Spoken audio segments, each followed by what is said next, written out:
Hey, it's Brian Burns. Welcome to this episode of the Brutal Truth About Sales and Selling podcast. This is one of those weeks where you really do want to check out the B2B Revenue Show. I've got Amit, the CEO and founder of Gong.io, and we're talking about conversational intelligence. And we really get into exactly where it is today, where it's going, and why it's so important. I think too often we look at sales calls as binary. It was really good, or it's not really good. Instead of a spectrum, rating ourselves, rating the customer, rating the likelihood that they are really going to take action, that they're going to take the next step, and how well we did. Did we build rapport? Did we transition from rapport to interest? Were our questions useful? Did we handle the objections well? Did we ask for a next step? All of those things, we all need coaching. I've been doing this forever. I still need to outline my calls. I still need to review them, and I still mess up. So don't ever think that you're going to get past that. I don't think I'm going to get past it. You can plan all you want, but still, we have to go through this learning process. So check out that interview. Hey, I also want to give you an update on the courses. From now until December 31st, the prices are going to stay the same, and they're going to include the one-on-ones. But January 1st, I'm probably not going to be offering the one-on-ones to any new students. I'm getting kind of overwhelmed with them. But lock that in, because that's a key element. You'll still have the office hours. You'll still have access to all the other one-on-ones from existing clients and students, which gives you the community sense where you get real use cases instead of just the generic content. So you'll have content, community with the office hours, and the one-on-ones for a full year. So you get a year-long access, and you can do a payment all at once or in monthly payments. Also, just a lot of people are like, I'm trying to get my manager to pay for it. First, I think you should pay for it, because then you're committed. Then you're invested. Then you're going to participate because it's your money.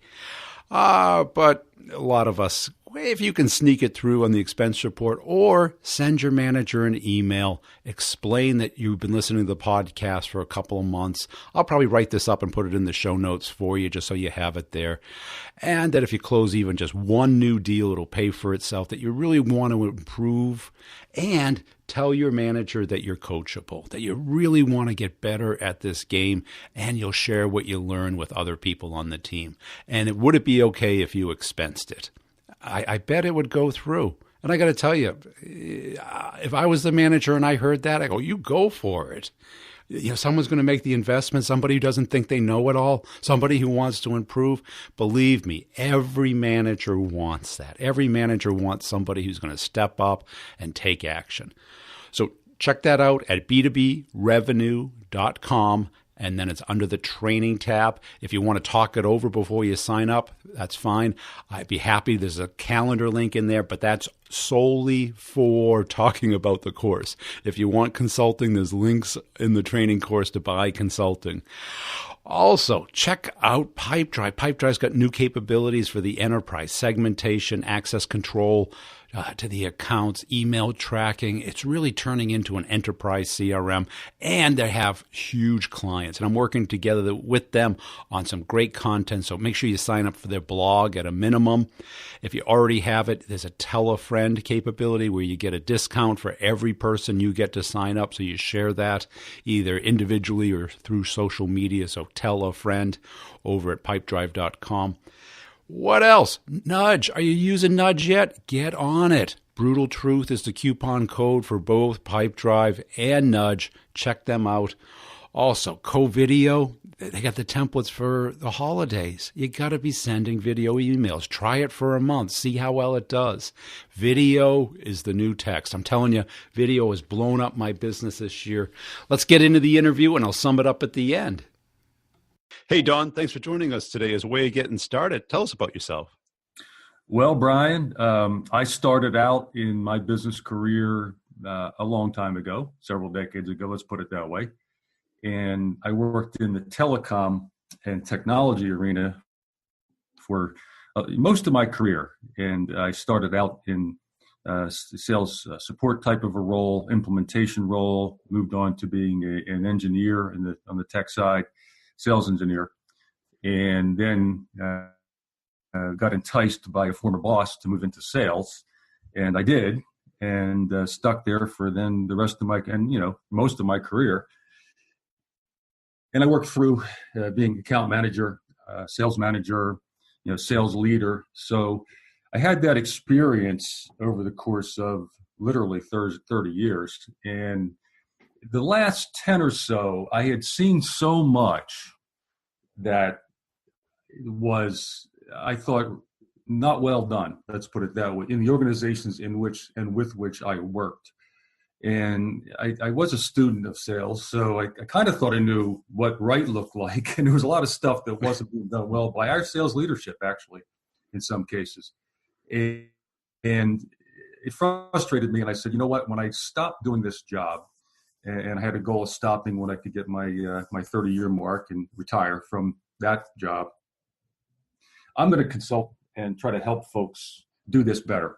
And that's what I do. So for the past, I don't know what it's been now, 10, 11 years, I've been working as a person who works with generally small and medium-sized companies, B2B sellers, on improving their processes, improving their people, and making them a higher performance organization. So I do work with some very large clients. That happens kind of by circumstance. I tend to focus on the small to medium, only because, not that I can't work with the big ones, like I said, I have, but it's easier for me as a sole practitioner to come in and penetrate and help those folks versus going through the gauntlet of certifications and vendor authorization and that stuff with the big guys. So that's where I play.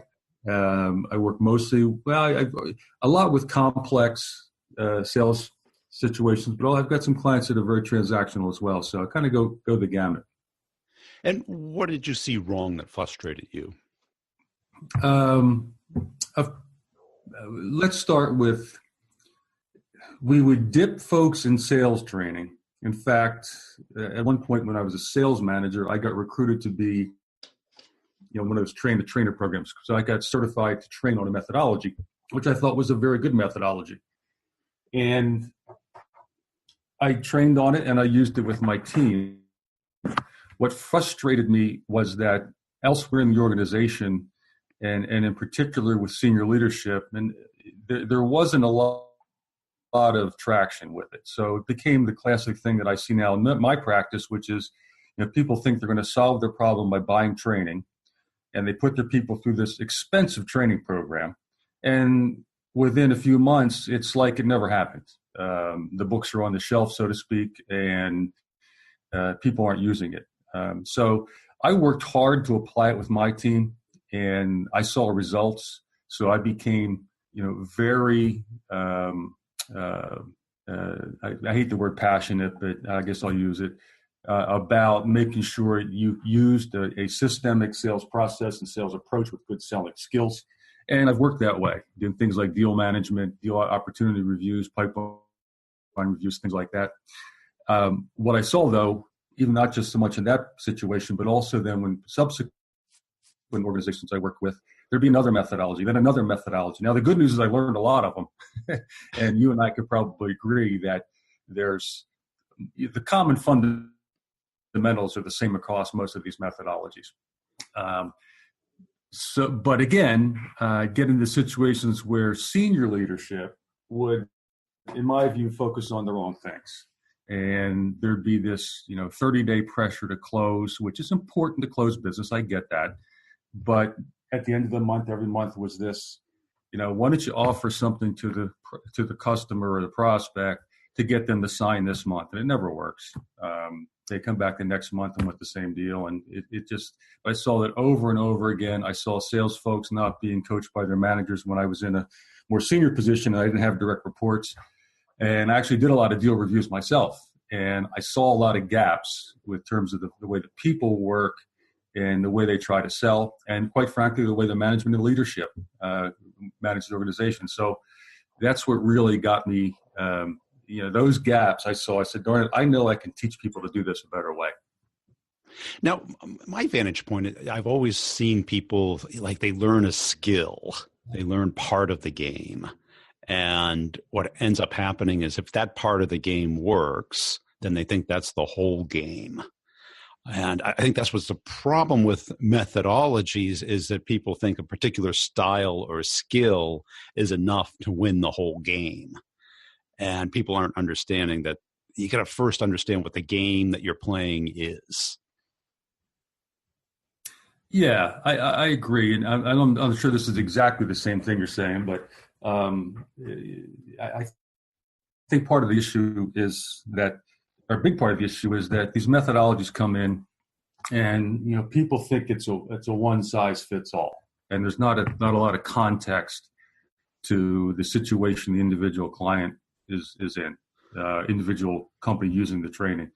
So they come in and they want to say, here's my methodology, here are the skills I teach. It applies in every situation, and here it is. Take it, adopt my nomenclature, my methodology. There's no context of where the starting point is with the organization. And so you have that disconnect. Now, I'm not sure that's exactly what you're trying to say, but I've seen that a lot. I think that's why a lot of this, packaged canned training doesn't really stick. Yeah, I think it's a lot like, okay, here's a golf club, and this is how I drive. There's the hole over there. But there's a lot of different skills, clubs, strategy styles to get that ball in the hole. Yes, 1 out of 100 people can hit it into the hole the first time, but the rest of us can't. Right. And I think everybody, you're just driving wrong. Yeah. Well, Yeah. Right. That's a good metaphor, actually. I like that. Yes. Yeah. So, and I don't think there's anything wrong with becoming good at any one of these sales skills. I think they're all valuable under the right context and the situation. But if you don't understand first what the game you're playing is, you're always going to take that driver out and try and hit for that hole. Yeah. And I think if you become a student of the game and understand that there's all these skills, you're really good at some, you're okay at others. And if you study the game, you'll kind of understand the context you're currently at. That if you're 20 yards from the hole, put the driver away and find a putter. Exactly. Yeah, I like that. Yeah. And the other thing I saw, and I still see it a lot, which I guess is good from the perspective of, provides opportunity for me, is amazingly, there is still so much, and was when I was, working in corporate America, of the Glengarry, Glen Ross, always be closing mentality, and really very little thought process about, trying to have some empathy for the customer. And then on the other side of the coin, there are the sales folks who are just, I call them puppy dog salespeople. They just sit there and wait for the client to say jump, and they want to say how high. And they think if they do that enough times and they keep doing that, that will win favor with the customer. So you kind of had these different ranges of sellers and sales types that I think still really missed the mark. And again, that's another reason why I got excited about doing what I do. And how do you take a client through this process? Because I'm sure they want to put you into that 2-day sales training kickoff pigeonhole. And although that may be profitable for you, it's not exactly effective, and you don't get that rewarding sense of, I'm really changing the way this company's doing business. Yeah, right. Yep. I get approached with, we need sales training. Senior sales leader comes in, we need sales training. And my first question is, why? Yeah. Why do you think you need sales training?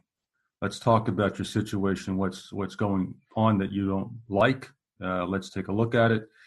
And I'll tell you a short story. Had one a few years ago. This was a very large client, actually. And that was the question posed. We need sales training. Sales VP says, we need sales training.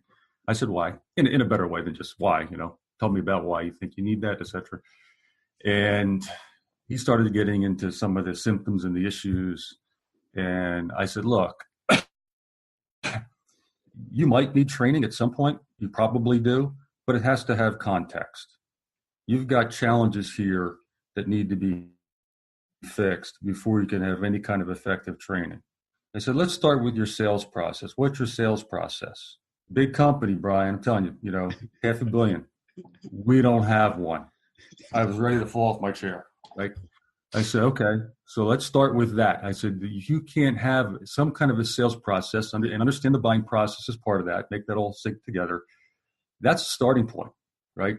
So you really need to build one of those. And then you can train around that. Then we started going around some of the different elements of the sales ecosystem as people, what their other processes were for sales management, sales leadership, lots of gaps. So I did what I suggest, and I had a partner work with me at the time who was excellent. We're still good friends. We don't do much work together anymore. So we sat with him and took him through what it would look like to really get underneath what he needs. And that started with, let's do an assessment. And in this case, it was a 4-feet assessment. We're going to come in, we're going to give you an assessment of your people, processes, and your tools, not so much tech tools, not the CRM and stuff, but what do you use to get the job done? Opportunity plans, things like that. And so we came in and did that, presented a document to him with kind of a red, yellow, green methodology. And then I said, we'll collaborate, decide where we want to focus first, and we'll put a project plan together so we can address these things.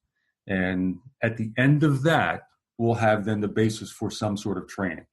So our methodology, my methodology, is to first assess, sometimes for fee if it's a big one, sometimes I can do it with just what we would call discovery, and then put together a program that I collaborate with the client on to implement and help them implement it. And part of that implementation is usually some sort of training. But again, it's got context. And then we want to measure on the back end how well that affected the organization in a positive way, and adjust as necessary. Now, the interesting part about the anecdote is we won the deal. And when we won and we sat with the client for the first time after we won it, I asked the question, I said, what made you choose us? And he said, you were the only ones who sold to me the way you tell me you're going to teach my people to sell. He said, I had all the big methodology companies in here, and the salespeople came in and said, you need training? Here's my book. What do you need? You want this course, that course, to the other course? And it actually blew my mind, right? But anyway, so that's an anecdote, but that gets into that. That's my approach with my clients. I want to start with, and you and I know this is basic stuff, start with taking a look at what you got today, and then move to what do you need for tomorrow, put a plan in place, execute it, measure it, track it, adjust. And that's it. Not what resonated with me from that is that they didn't even define their game, their process. Right. And most often what I see is, get an appointment, do a qualification call, do a presentation demo, send a proposal. Mm-hmm. I go, that's what you want it to be. Right, exactly. Right. But that's not the way people buy. Yeah, amen. Yep. And let me tell you, let me guess what happens. 80% of the time you get that wonderful thing called no decision. That right?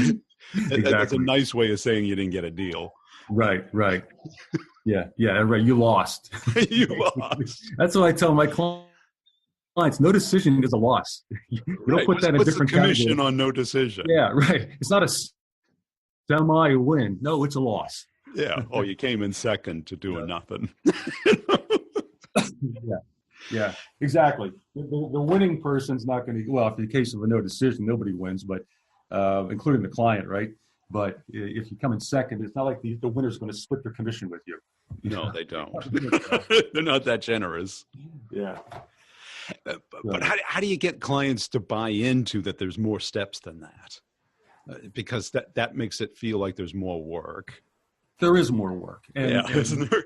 Yeah, and that's not easy, as you, I'm sure you know. But basically, sticking with it. I mean, that's the approach that's going to yield results. And I'll tell them, you can buy training. You're not going to buy package training from me. I don't do that. But understand that unless you have some of the fundamental underlying core issues dealt with, your training is basically a Band-Aid on a wound, and the wound's not healed. And you need to heal the wound before training has any relevance or context.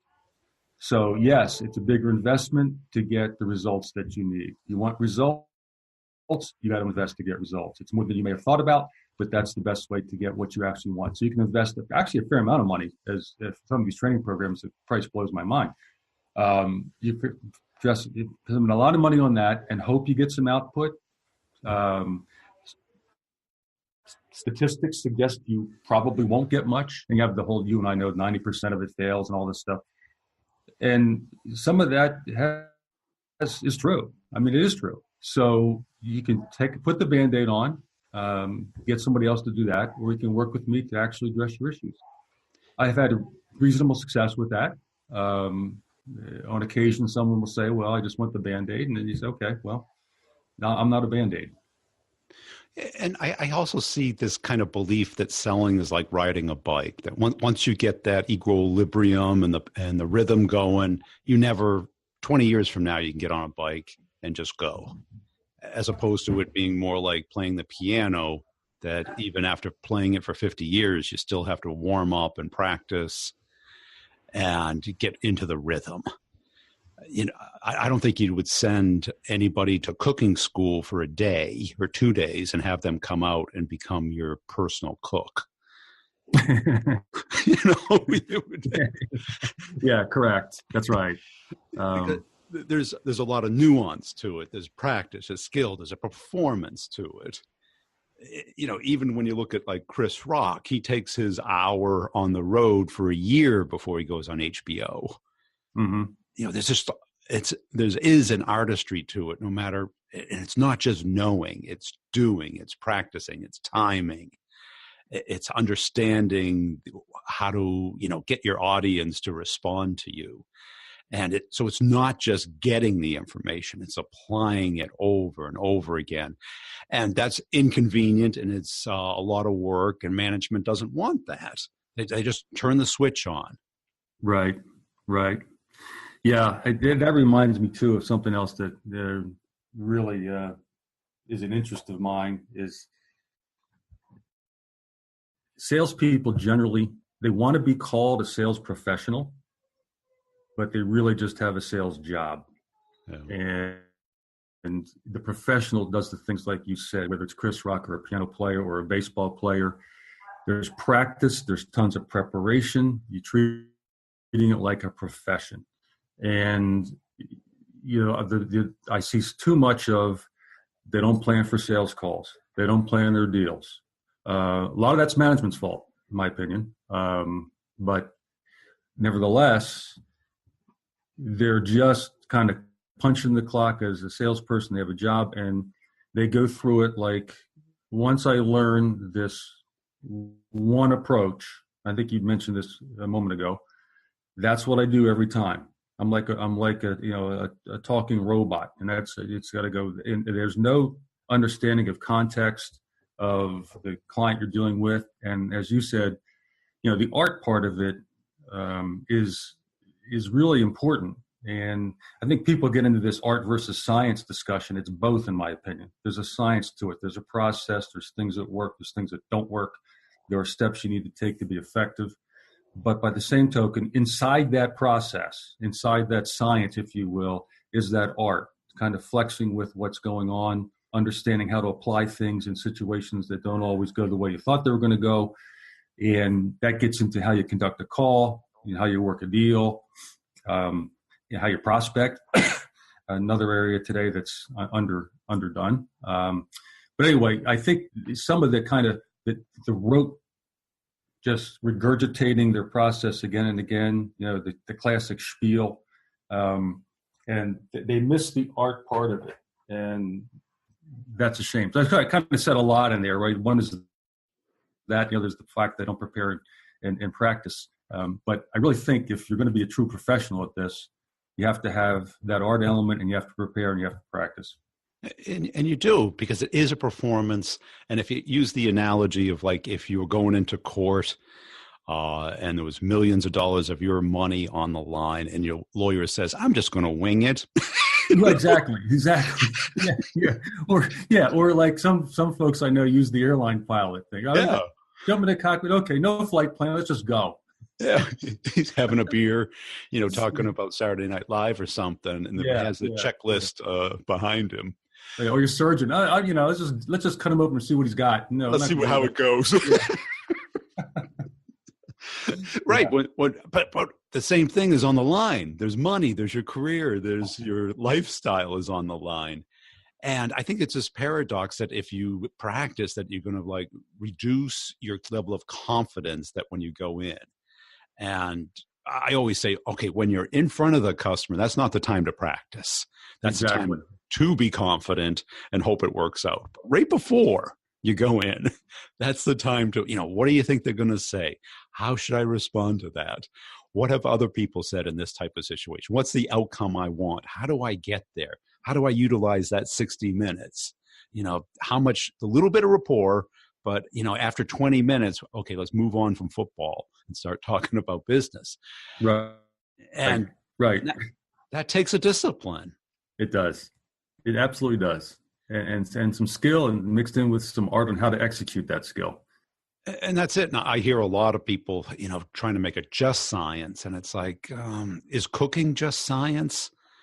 Every great chef in the world out there has got their own cookbook. Yeah.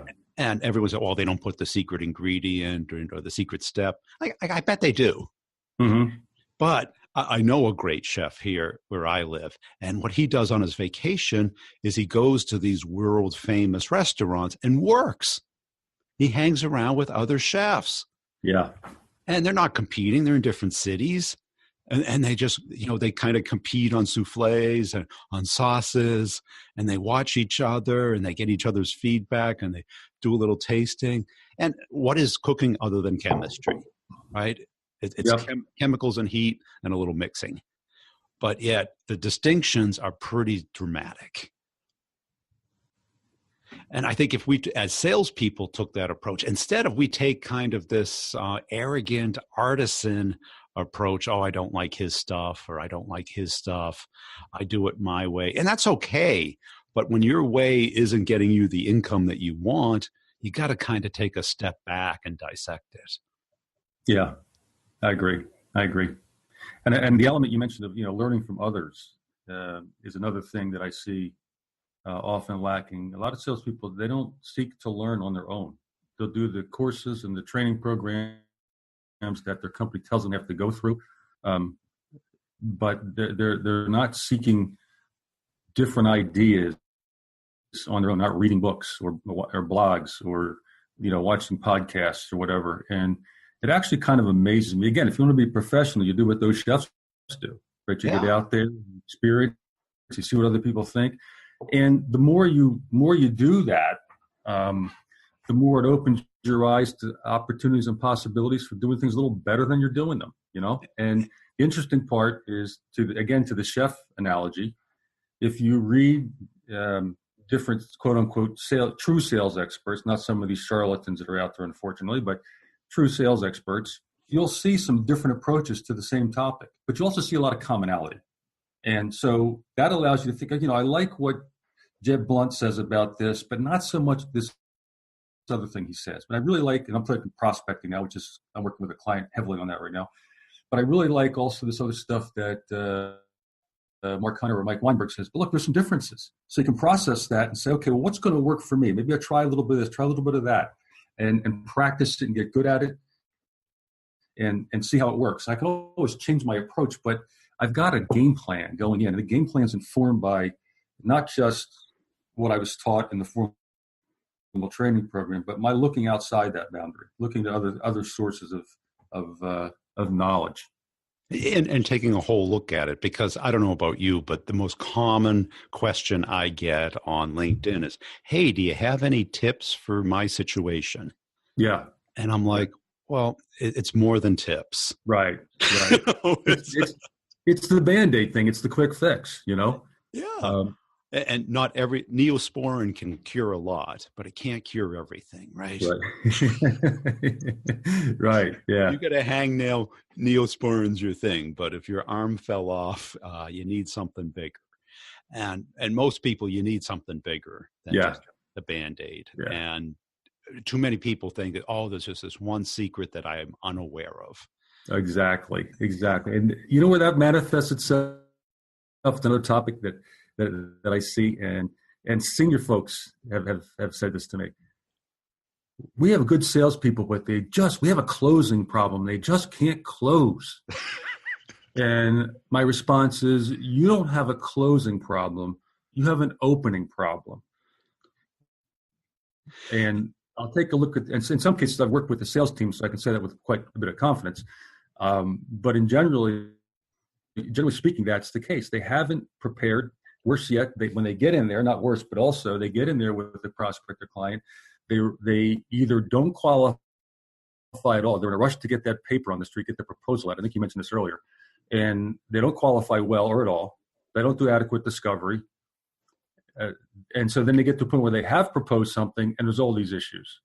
Yeah. And now they're trying to backpedal and overcome all the resistance and the issues that if they'd done a better job up front, maybe they shouldn't have proposed it in the first place. Maybe they shouldn't have been there to start with. They qualified better. Or if they should be there, they've qualified better and they've addressed some of this stuff in the proposal. So the resistance is less. And back to the tips and techniques, I still see them online. The 9 effective closing techniques. There was one methodology that I read something several years ago, and it literally, Brian, was the 42 techniques you need to, I don't know, it was close or something else. And I'm saying to myself, are you kidding me? As a salesperson, I'm supposed to remember these 42 techniques and pull the right lever at the right time and work magic to close a deal? Come on. Right. You know? Hey, Don, it's been a great conversation. Where can people go to follow you and learn more about your work and get to know you? You can follow me on LinkedIn. It's Don Mulhern. I can never remember that URL, but it's, LinkedIn, Don Mulhern. You can also, and I do all my blogging and sharing on there. I don't blog as often as I'd like because I'm busy working a lot of the time and I haven't figured out that balance well, but I do post blogs and I tend to pull things from other folks who I believe to be experts and put them online. You can reach me for discussion at my phone number, 215-840-9981. And you can also email me at dmulhern, Mulhern, at pvgsolutions.com. That's the name of my firm. Hey, Don's a great guy. We've got some great points in there. And I think that's pretty consistent. What I'm finding from great salespeople is coming up with a system, practicing, and not being a know-it-all, assuming that just because you have sold that you can on every deal, every time, and go at it like a champ. We have to come up with our systems. We have to become students of the game. It's just like any other game. And the first step is defining exactly what your game looks like. Who are the players? What's the timing? What do they care about? All of those things. I call it a map to money. And that's kind of what I teach in the course. Now, if you're not even getting in the game, then you have to start the conversation, get the meeting. That's the other course. It's just a prospecting machine to just fill up your pipeline. And let's face it, we're going into 2019 now. And what's the pipeline look like? And the key difference with the training courses is that we got a bunch of entrepreneurs in there, people who work for themselves. They gobble it up. And I go, why are they gobbling it up faster than reps? I thought reps would do just the same pace. The difference is when you work for yourself, you have to sell. If you don't sell, you don't eat. And that entrepreneurial spirit is something that we've got to take into selling, because that is really what it is. We kind of feel comfortable when we work for somebody else because we get a base salary, we get benefits, we get a little bit of security, got a place to go to, and they take care of some of the things, office space and all that stuff. But at the end of the day, if you're not producing, guess what happens? We know what happens. So check out the courses at b2brevenue.com and sign up, expense it, send the email, check out the show notes. I'll put some text in there about it. Just cut and paste it into an email and run with it. Also, come on over to LinkedIn. I really appreciate the people who share my videos, comment on them, like them. Because what happens is that's an easy way for you to kind of tell a friend about the podcast. Also, you might learn something, maybe. I walk around and I get all these sales thoughts and I just want to share them with you. Also, make sure you're checking out Discover.org. Discover.org's got some great webinars coming up and a lot of great ebooks. And check out the product, because today we just can't be spending all our time figuring out what to talk to our customers about. We have to dive in and know all this stuff so that we can fill our day up with real activity and then prioritize based off people who are most likely to buy. So make sure you're checking that out. And remember, the coupon code for both Pipe Drive and Nudge is Brutal Truth. And all the links are in the show notes. Just scroll up. You'll be able to see them there. Really appreciate you listening. We'll see you next time. I love the approach. It's working for me just fantastic. If I sent you some of the emails, which I should, the conversations that I'm having with people, I think you'd be blown away, because they're not really about work. Yeah. I've figured out if you can kind of get personal with them, like one lady, it's all about her family, kids.